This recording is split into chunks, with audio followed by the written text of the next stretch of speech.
You are not bad with money. You were just never taught how to manage it properly. Nobody sat you down in school and walked you through bills, budgets, or bank accounts. There was no class on how to handle a pay slip, understand interest rates, or know what to do when you are running low before payday. So, if you are struggling, that is not a personal flaw or a character weakness. It is simply a gap in your education. And the good news about gaps, they can be filled. That is exactly what we are going to do today. No judgment, no complicated systems, just practical, honest steps that actually work in the real world. Most people think budgeting means obsessively tracking every single penny, living on rice and beans, and saying no to anything remotely enjoyable.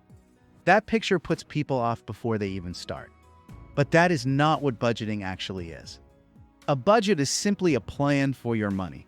That is it. Nothing more complicated than that. Instead of wondering where your money went at the end of the month, a budget means you decided in advance where it was going. You are in control rather than reacting. The method you use matters far less than the habit of having any plan at all. A simple plan you follow is infinitely more valuable than a perfect plan you abandon after 2 weeks. Here is the simplest budget framework in the world, and it fits on a napkin. 3 pots. 1 pot for bills, your rent or mortgage, utilities, phone contract, insurance, and any subscriptions that are genuinely essential. 1 pot for living, food, transport, social activities, clothing, anything that varies month to month, and 1 pot for saving, your future self, your emergency fund, your goals. Every pound or dollar that comes in gets allocated across these 3 categories before you spend anything. That single decision, dividing your money deliberately rather than spending until it runs out, is the entire foundation of financial progress. Start here. Master this. Everything else is optional. The classic percentage split that most financial advisors recommend is 50% for needs, 30% for wants, and 20% for savings. And that is a solid starting point if your income supports it. But here is the honest reality. In 2026, rent alone exceeds 50% of income for millions of people in major cities. If that is your situation, adapt the percentages to fit your life rather than abandoning the whole idea. Try 70, 20, 10, or 80, 15, 5. The exact percentages matter far less than the habit of splitting deliberately. Even saving 1% of your income is building a muscle that grows over time. Start where you are. Adjust as your situation changes. Step 1 of actually building your budget: know exactly what is coming in. Not your gross salary or your contract rate. Your actual take-home pay, after tax, national insurance, pension contributions, and anything else that comes out before you see it. This number is your starting point. Everything else is built around it. Step 2, list every fixed commitment. Rent, mortgage, direct debits, phone contract, minimum debt payments. These are non-negotiable outgoings that happen every month regardless. Add them up. Step 3, subtract your fixed costs from your take-home pay.